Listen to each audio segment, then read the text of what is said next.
Welcome back to the Yana Empowers podcast, where we talk about the hard things. We do not shy away from painful topics, and we discuss how to revive our hearts and have healthy relationships after family wounds of trauma and long-term relationships with emotionally immature people. I encourage you to break free and find healing. So sometimes it's hard to find joy in life, especially when you grew up in a traumatic household and you had a parent that did not show you what love really should look like. There's a lot of pain and grief that happens when you start dating people as you get older and into your adult life or even in high school ages, where you realize the type of person that you're dating tends to have a similar pattern. And you might have some good relationships in there, but you tend to get kind of caught up in the ones that are bad, the ones that reel you in sooner than you expected, right? And my story is similar to yours if that's your experience as well. But the topic I want to talk about today is how many women raised by narcissistic parents or a narcissistic father, whether you know that they were on the narcissistic spectrum or not, is kind of irrelevant.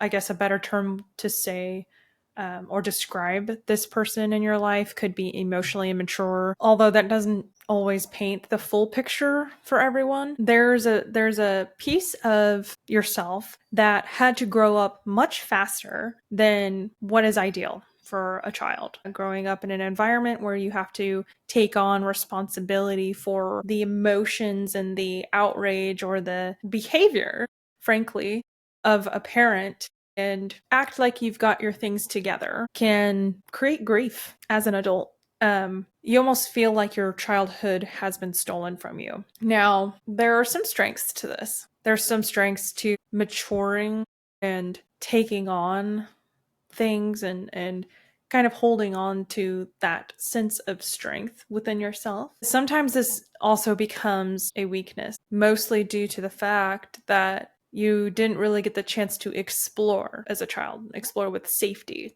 who you are, what you like, what brings you joy. You didn't really feel safe to allow yourself to feel joy or show that you felt joy in front of that parent, whomever was that emotionally immature and abusive type person in your life. There's a better word to describe them. It's something like they are your enemy, right? Like they are constantly finding ways to create havoc in your life and create confusion. All of that stems from control. And today, I want to talk about the grief that you're feeling, not going into all of why that person did things to you, because yes, it helps to understand why and what's wrong with them, and that helps you whenever you're just really trying to figure out why me and make sense of it, because it's very confusing, especially if you grew up with that type of parent as a child. I mean, you're talking about the most critical time for brain development and for your development of character traits and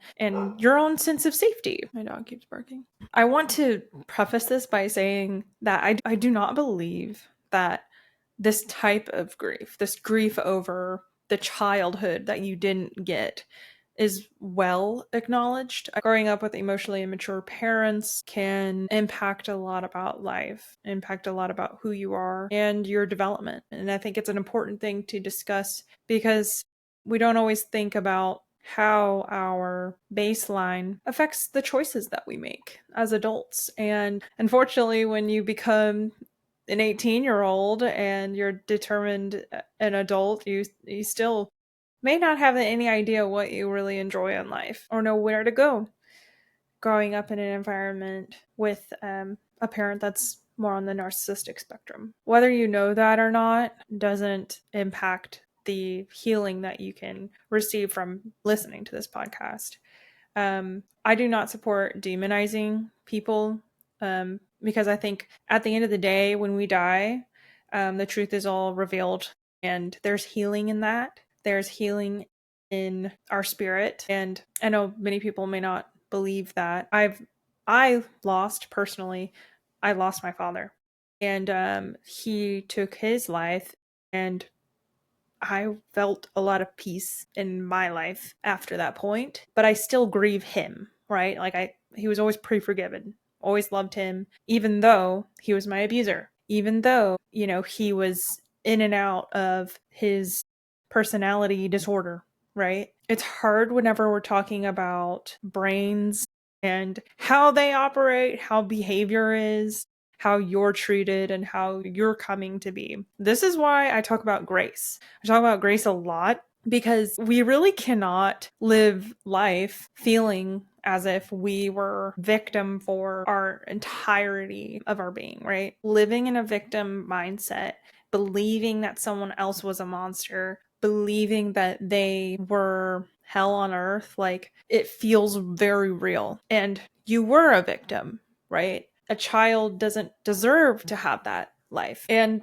grace is what allows you to understand that just because you have these character traits now as an adult that may be adverse, and say you may get into heated arguments sometimes, say you might have some trust issues, and maybe you tend to see men in a different way than what is very open and loving and trusting. Now, there's many, many reasons to not just fully trust somebody. And that is discernment. That is a great and healthy tool that I fully support and teach. My point here is that our brains and the way that we've developed may have adverse effects, okay? And we may not truly like every bit of ourselves. We may have grown up fast, and we may have had a lot of strength and shown a lot of maturity and certain things and in the ways that we behave through life, but we also might have an internal battle every single day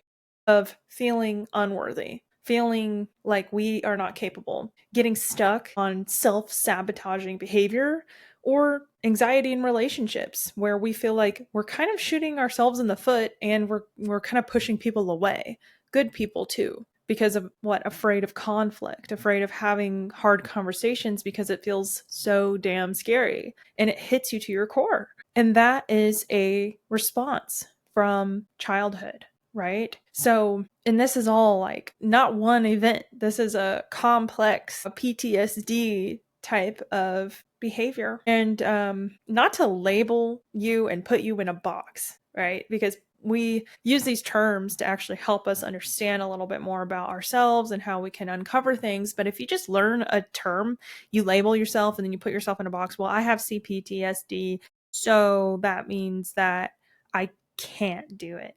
Well, that's an easy thing to fall into. Very easy belief to fall into when you feel like you're not worthy of love, and when you feel more scared to work on having a healthy relationship than and having those hard conversations that are included in having a healthy relationship than just living alone and being comfortable with your loneliness, which ends up becoming a self-sabotaging behavior as well. I know all about this. So I'm saying this with love in my heart. If you relate, and I don't know how open-minded you are about journaling and working through these types of pains in your life, but if you stick around for this discussion, I hope that you can at least find some grace for yourself and to feel less alone. Because I do this for that little 16-year-old girl that was like wondering why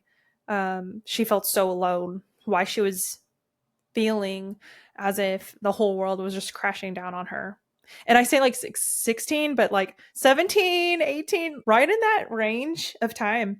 That's an important place, especially for women at that age where you start to really think about who you are in the world and what your worth is, and you think about relationships too. You want to have a healthy relationship. You see a lot more people having relationships around you, and you're about to be an adult. There's a lot of pressures, social pressures with that. So if you were the one who held it all together, or you took on a lot of the emotional burdens of your parent because you had really no other choice, you could have been in a situation like me where you loved your parent and you were this close with them all the time, but didn't realize that you were kind of being used as a therapy tool, or the person that they would cry to and kind of tell their stories to. It's like grooming and it's like manipulation, but at its core it's a lot of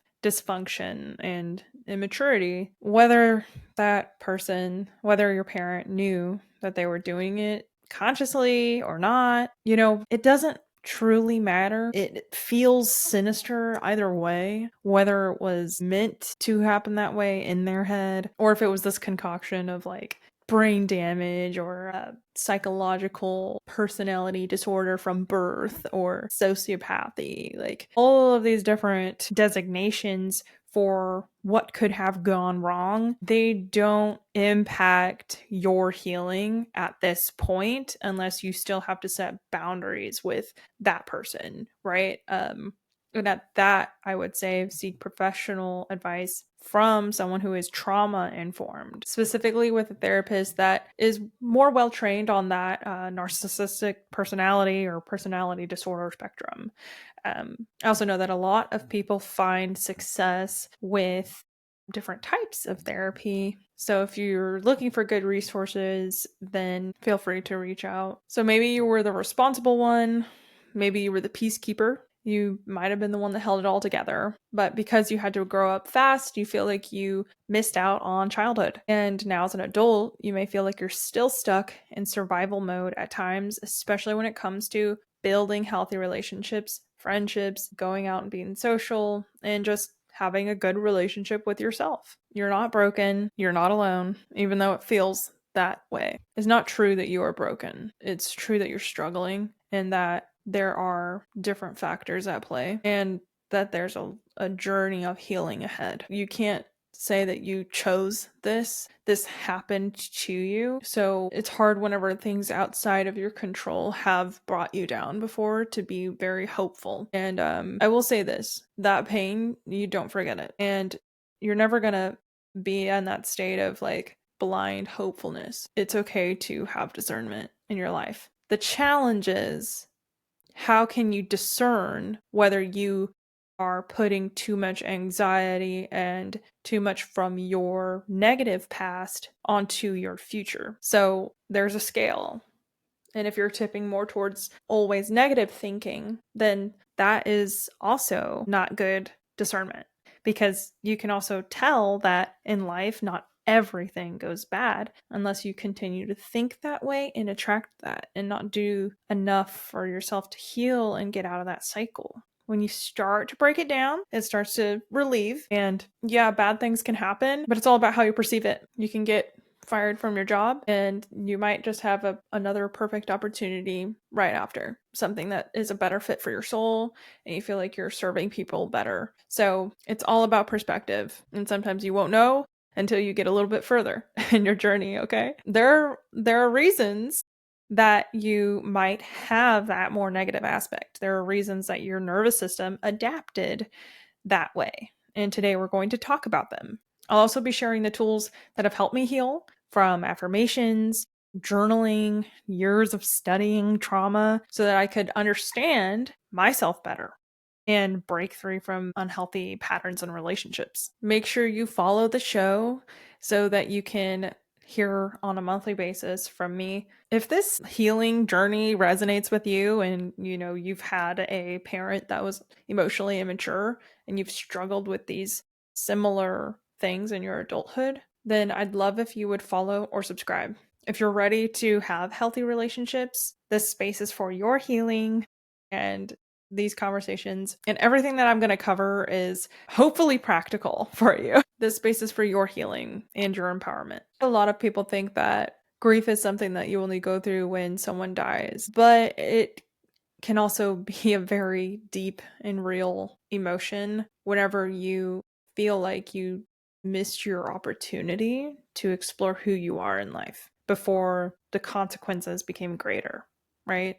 As an adult, you have responsibilities, adult responsibilities. If you're anything like me, like I chose to take on more and more responsibility in my life. And that's definitely a piece of who I am and from my childhood, maturing too fast and kind of being proud of it. And, really embracing it for a while has been helpful. I mean, it really has. I will say that. But there's times whenever you feel, or I've felt, that, geez, I've been moving so fast and maturing in my life that I don't know if I really got the chance to sit back and explore who I am and what I want to be. The bad part about maturing and putting on a lot more responsibility for yourself, especially doing that at a younger age, is that you weren't given the chance as a child to have space and freedom and safety to take on new hobbies, for example, or to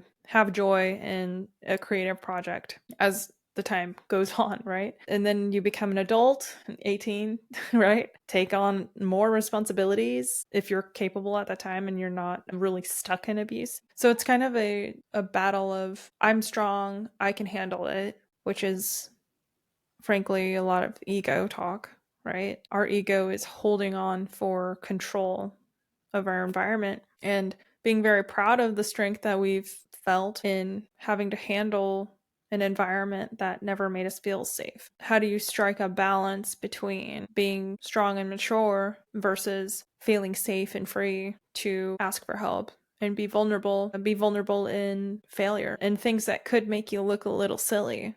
Now, if you're a child of a narcissistic parent, then you'll know your image mattered a lot more to them than it did you. But somewhere along the way, that became a very, very subconscious thought, right? I hope I don't seem mean. That could be a thing. Or I hope I don't seem poor. Or I hope that I look presentable.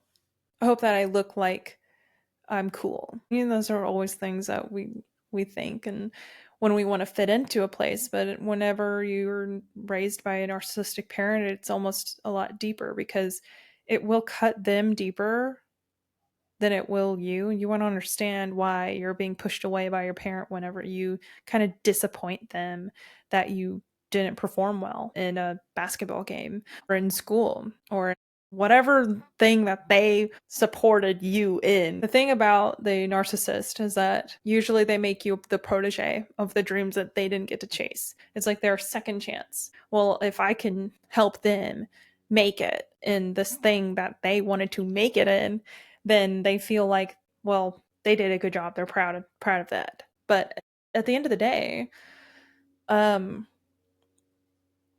not going to be proud of you or understand fully if you chose to go down a route of something that they don't particularly like or would have made fun of people for liking until you seriously made it.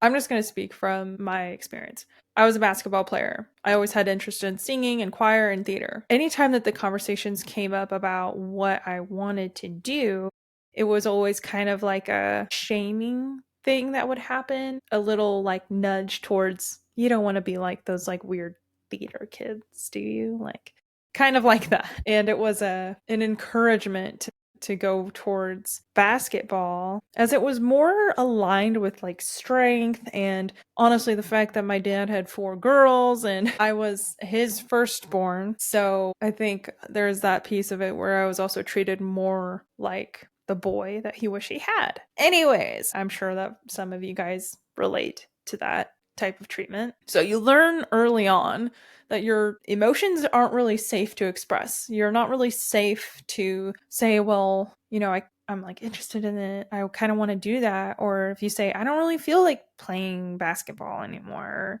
or something like that, you know what's going to come. You feel it. And you know that if you said that they might kind of abandon you. They might even make fun of you or poke fun at you. And that's something that you want to avoid because you know how that feels. It's constant. It's annoying. It's almost like a self-protection, right? It is self-protection.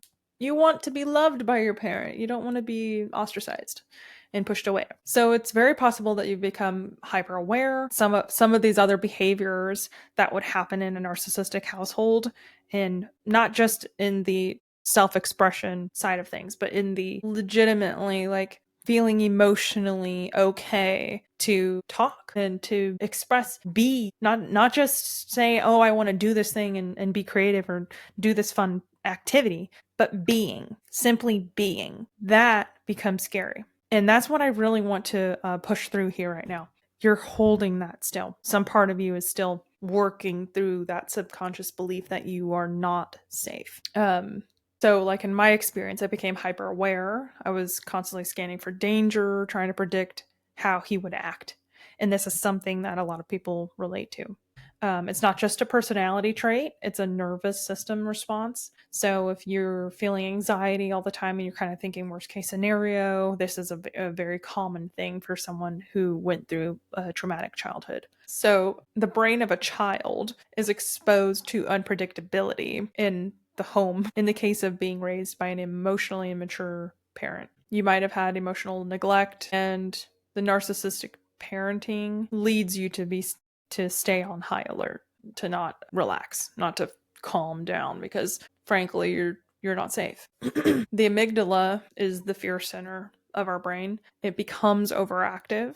The prefrontal cortex, it's responsible for decision making and emotional regulation, and it may not fully develop in an unsafe environment. It's not fully developing in the way that you might expect. So this is where we can start talking about different disorders like ADHD, ADD, and anxiety disorders, depression, all of these mental health disorders that end up happening because of the way that our brain is wiring during childhood. So I know that I'm not alone in this, but you carry these things through your life. It's not just oh, I'm an adult now I'm free, I can do whatever I want. No, especially if you have to set boundaries with that person, it becomes very difficult and emotionally challenging, very emotionally challenging, especially too when you just want to have a good life. You just want to have love in your life, you want to have a healthy relationship, and you might be seeking love in the wrong ways, not even realizing it. Especially as a woman, you might not understand your worth, and you might be dating, I mean, bottom of the barrel. Like, frankly, you might be seriously dating bottom of the barrel. Like, he's not cute, he doesn't treat you right, he talks rude to people, he says rude things to people in public, things like that. You might catch yourself truly stuck in this cycle. So let me try to save you from having that experience. So I'll tell you this. Whenever you have a hard time finding joy, it's a normal response from a traumatic childhood. It's not a character flaw. Your brain isn't really your spirit, okay? Let's kind of separate it in this way, because we kind of have to put this separation so that you understand. There's a part of you that wants to love easier, to find peace, to find joy. Life is not always a happy place, and especially whenever your brain itself, which is in the flesh, it's in the physical, it's got wirings, right? These connections, they can be changed. They can be changed. It will take that self-talk, right? To take things from a different level of perspective within yourself, to be able to rewire. Okay. So imagine that's your spirit talking, your higher self or your spirit, however you want to talk about it. But imagine that that person is now your friend. Imagine that you, the friendly version of you, wants you to love yourself, wants you to have healthy relationships. And it knows that you're going to struggle because you have these physical wirings that are going to predispose you to some challenges. But maybe those challenges are opportunities, okay? Maybe the challenges can be good things. Maybe the challenges show you how to love even deeper and how to love with more empathy than what you were shown as a child. Now, everyone is going to tell you you have to love yourself before you know how to love another person. There's a lot of truth to that. But I will say this, you can't learn to love if you don't accept love from others, okay? So what we need to really talk about is, what is healthy love? What is that? What does it look like? We need examples, okay? How do I love myself if I don't know what love looks like? Now, if you're doing that alone, that is a very long process. Believe me, I know. I'm one of those people that loves to do things independently. It's like a challenge for me when I could accept some help. My whole point in saying this is that healthy love wants you to do well, wants you to have peace and joy. It doesn't try to put you down to make itself feel more powerful. Okay, that's not the spirit of love. That's not how a friend would want to treat you. Someone who truly loves you does not want to put you down. Okay, and they don't have to say that to you, they don't even have to explain that. They just do not put you down. Okay, even if there's a disagreement, they're not out to get you or make themselves feel more powerful by putting you down. Okay. Narcissistic personality hangs on control. The narcissistic spirit does not feel comfortable within themselves at all. And they hang on control. They hang on, well, let me know that you like me and love me and adore me, because if you don't, then I push you away because I'm freaking terrified of being hurt and I can't. Yeah, okay. It's crazy. That's the spirit of narcissism at its core wound, okay? And it lacks empathy. What is empathy? Empathy is being able to sit down with somebody and feel their pain with them, okay? And not be mad and not try to change it. Not try to change it, even though you really want them to feel joy and peace. It's okay. It's okay. Empathy empathy is trying to put yourself into what they might be feeling and feel it. Put it in your heart and let it sit. And when you sit down with somebody and you feel with them on and what they're going through, if you're somebody that actually feels empathy, you know what I'm talking about. So when you're looking for healthy love, you want somebody that's going to sit with you through the emotions. When someone you love dies, you think about who shows up for you. Okay, let's look at all of the things that can happen in a lifetime, because life isn't easy. We lose people, people die. We can have health issues in our lifetime. We can have a car wreck. We might even have physical ailments that change us forever, change the way that we live in life. You could lose a leg, literally, and that changes everything. If someone loves you through all of the hard moments in life and sticks with you through hard moments in life, and they feel your pain with you, they allow that to come through their heart, and they show you kindness, that is a good signal of empathy. Now, when you have joy, when you're super joyous, you want to make sure that that person isn't trying to pull you back down, because that can be a signal that that person wants to feel that way, wants to feel that joy, and can't, and hates you for it, or despises you for it. Doesn't feel safe that you feel joy without them. Like, that's self-centeredness. That's the narcissism, right? A little bit of what you can look for when we're talking about what healthy love looks like. And don't be so afraid to go about life alone. Don't be so afraid to not put yourself into friendships. You can pause on having romantic relationships for as long as you need to heal.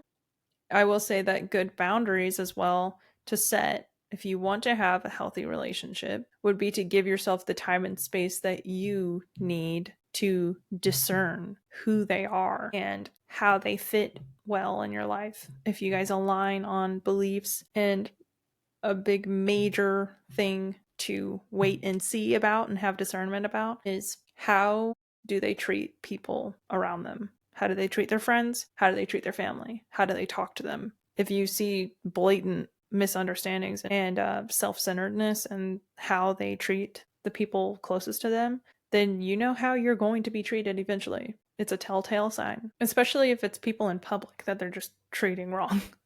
That'll show you so much about a person. Okay, if they're not getting anything out of a conversation, you can kind of tell where they're at. So back to your healing, and a little bit more about what's going on in the brain, with some practical tools that can kind of help rewire those pathways. Thankfully, our brain is not fixed. So neuroplasticity means that we can rewire, that we can shape the way that our brain thinks. And it does take time, it takes attention, it takes focus, but you can rewire your brain to think more on the more optimistic side of things. You can rewire your brain to trust yourself more, to trust that you're going to take care of yourself. And your action at that point helps yourself rewire that. So you talk to yourself using affirmations. You can say that I'm putting effort into creating a safe place for myself.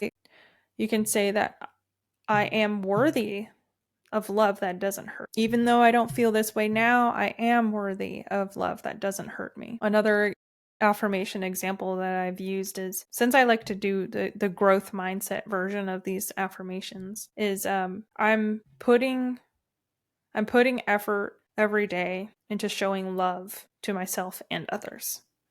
Speaking these can create new neural pathways and help begin overriding that old programming that we were subconsciously built with through our childhood experiences. Now, the second way that you can go about healing is by journaling, and this is processing through the prefrontal cortex. Personally, writing about my experiences helped me process what happened to me and helped bring more peace to my thinking. It was like kind of this ability to override how aggressive my emotions would come by leveling my thinking through writing things down.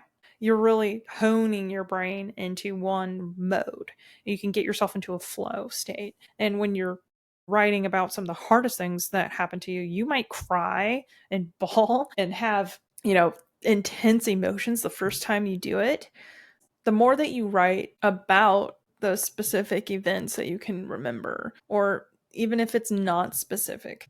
For anyone who's grown up with a narcissistic parent, you know that there's many, many moments. It's very hard to remember everything. That's a part of it being complex, called complex PTSD. So don't stress yourself on trying to remember a specific moment. But if one stands out to you, and that is like, this was by far one of the most traumatic moments of my life, start there. Start there, and it's going to be really hard, and you're going to probably want to avoid it.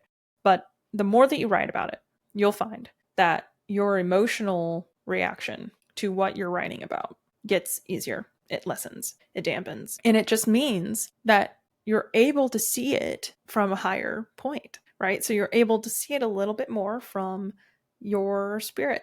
You're able to see it a little bit more from your higher self. You're beginning to trust yourself more because you're not ignoring that child in you anymore. You're not just pushing it all off and acting like it was okay, because that's how the child in you feels. The child in you feels like you're not okay still. And you have to tell that child, you have to tell that piece of yourself, I hear you. I'm here with you. I feel empathy for you. Okay. And I love you. So when you're journaling, you are acting out self-love. You're acting out empathy. You're acting out listening to that child, that part of yourself that did not feel safe, that did not feel loved, did not feel heard, that felt abandoned. Okay. Do not abandon yourself by not doing these things, by not healing. It can be so frustrating to think about how much work you have to put into healing yourself. Okay. Believe me, sometimes it pisses me off. Like, I can get so angry sometimes. I've grown up with a lot of anger inside of me because injustices just like irk me. It's definitely not easy. You struggle with feeling safe, and there's a piece of you that wants to fight back because you know it's wrong. It's easier whenever it like happens to somebody else, when somebody else gets hurt, right? For you to step up for them. But when it happens for yourself, it's not always common. Anyways, I will tell you, it is hard to get started when you think that, God, what? It's so annoying that I even feel this way. It's so annoying that, this kid in me is freaking hurt. And if you think about it that way, it's funny. I will say, when you start journaling, you will realize it presents this peace in your mind that just grounds you. truly grounds you. Do it for 5 days. If you can't stick to 5 days in a row, do 3 days in a row. Because I'm serious. When you start to feel it, even if you're writing for 2 minutes in the morning or at night before you go to bed, you will find a sense of calm when you give yourself that time. When you take the time to understand yourself, a version of yourself, right? Your past self, your child self. When you give that person the space, you find so much more peace. So try it out. It will help calm your overactive emotional centers, and it will help you rewire your brain, as well as just bring you some peace throughout your day. Now, the other way that I went about finding some healing and learning about what is healthy was from reading and research. And I think that it helps to understand a little bit more about what you went through. So, what helped me to understand the crucial nature of not allowing yourself to be in a situation where you are in abuse and living with someone that tries to suppress you, suppress your voice, suppress your emotions, or living in that space even if you in yourself feel like you're suppressing yourself, suppressing your authenticity, suppressing your voice. You when you do that, you're causing physical ailments. So a great book by Gabor Mate is When the Body Says No. And this book was one that solidified my belief that living with someone that terrorizes you in your state, a narcissistic personality behavior type person, emotionally immature or whatever. But if they're specifically narcissistic on the malignant side of the scale, then you're not safe. You're not safe to live, to breathe, to walk heavy sometimes. You're not safe to be yourself, to live and breathe. And that energy is real. You're holding yourself back. You're holding freedom back. You're holding anxiety, and it causes diseases. Disease, spelling it out, is dis-ease. When your body does not feel at ease, it starts to create physical ailments that make you sick. Living with someone and allowing yourself to be degraded, allowing that to go on further in your life, even for you to not give yourself the space to heal. If you are the one kind of putting yourself into those situations and you're dating those types of men, or you're married 17 years, to somebody who's treating you like crap. Maybe you can't leave, but there's a point where if you realize that your health is at risk and that you're seriously killing your body by staying in a situation like that, by not healing yourself, by not helping yourself get to a point where you are reducing the anxiety, it's serious. I mean, we're talking about having cancer and dying. We're talking about breast cancer. We're talking about physical repercussions for not taking care of ourselves, for not believing that we're worthy of being in a loving and safe environment. That's serious. I hope that this is a realization point for you to finally say, yeah, okay, I get it. I didn't make a mistake by leaving.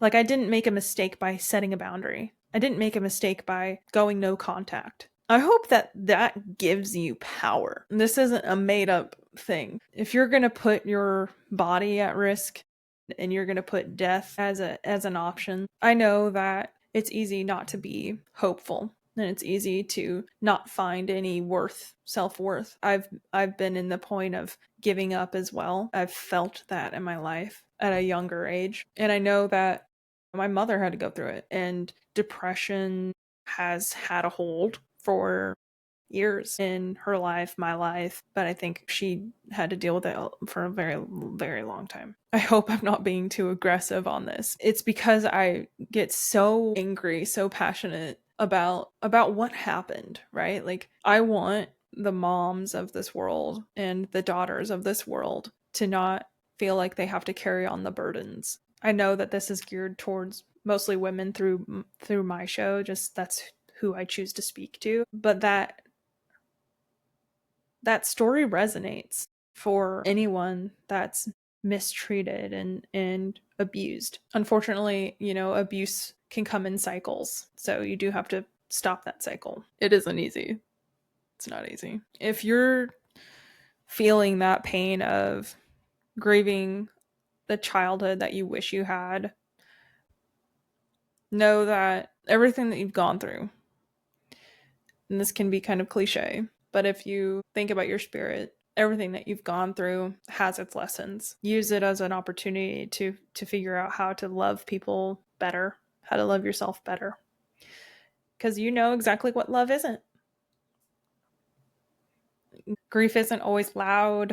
Sometimes it shows up as anxiety. Sometimes it shows up as disconnection, hyper independence. Hey there. But commit to yourself. It's a journey. Commit to yourself to build trust within yourself, to put effort towards building trust for yourself. Put effort into becoming a friend to yourself and learn how to reintroduce joy into your life. Those things that you didn't get to do, that you felt like you missed out on. Make a list of it. Make a list of those things. Start doing some of those things. If you ever feel like you're worthless, try volunteering. Try that and see how you make an impact, because you do. It doesn't feel that way when you isolate yourself, though. I very well am my worst critic. And I share this with you guys because I wasn't aware of what I was going through when I was younger. I didn't understand it. I think it's important that we share our stories together, that we talk about these things. I have an interesting perspective because I know that some of you guys are still working on how to set boundaries with your abusers. And my choice was to go no contact. And then, he chose to exit life. So I don't have to worry about it longer. I've got a whole lifetime ahead of me where it feels a little bit more free. It's a lot of grief, but I'm open-minded to hearing more from you on your story, your healing journey, and what boundaries that you need help setting, and relationships that you need help configuring in regards to this. With that, feel free to PM me on my Instagram. The links should all be in show notes.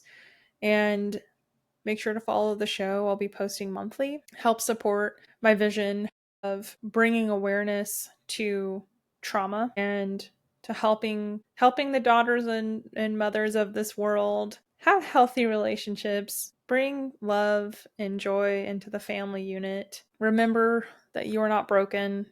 You're not alone. And if you're listening and you're in the midst of abuse and not able to get out, please remember you are not alone. You are not alone.